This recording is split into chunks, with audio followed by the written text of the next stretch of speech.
தொழில் போட்டி. கையில் பட்டாக்கத்தி. குமரியில் அலறவிட்ட சிசிடிவி காட்சிகள். வணக்கம். செய்திகள். வியாபாரத்தில் போட்டி இருக்கலாம்.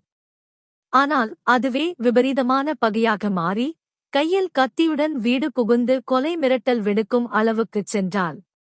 கன்னியாகுமரி மாவட்டத்தில் மீன் விலையை குறைத்து விற்றதால் ஆத்திரமடைந்த நபர் போட்டியாளரின் வீட்டிற்கே சென்று பட்டாக்கத்தியால் மிரட்டும் பதைபதைக்க வைக்கும் சிசிடிவி காட்சிகள் வெளியாகி அதிர்ச்சியை ஏற்படுத்தியுள்ளது.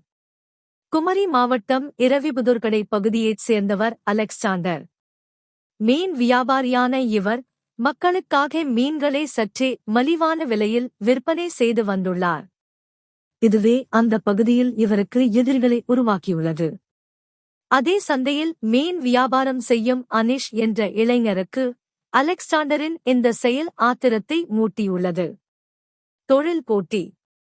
முன் விரோதமாக மாறிய நிலையில் கடந்த ஞாயிற்றுக்கிழமை அனிஷ் எடுத்த முடிவுதான் தற்போது வெளியாகியிருக்கும் இந்த பகீர் வீடியோ. கையில் ஒரு பெரிய பட்டாக்கத்தி உடன் ஆவேசமாக அலெக்சாண்டரின் வீட்டிற்குள் நுழைகிறார் அனிஷ். வீட்டில் இருந்தவர்களை சற்றும் யோசிக்காமல் கத்தியை காட்டி மிரட்டுவதும் ஆக்ரோஷமாக வாக்குவாதத்தில் ஈடுபடுவதும் அந்த சிசிடிவி காட்சிகளில் தெளிவாக பதிவாகியுள்ளது.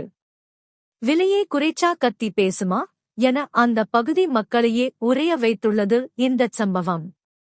தற்போது தலைமறைவாக இருக்கும் அனிஷை காவல்துறையினர் தேடி வரும் நிலையில் பட்டாக்கத்தியுடன் அவர் நடத்திய இந்த திகில் நாடகத்தின் வீடியோ காட்சிகள் சமூக வலைதளங்களில் வெளியாகி பெரும் பரபரப்பை கிளப்பியுள்ளது.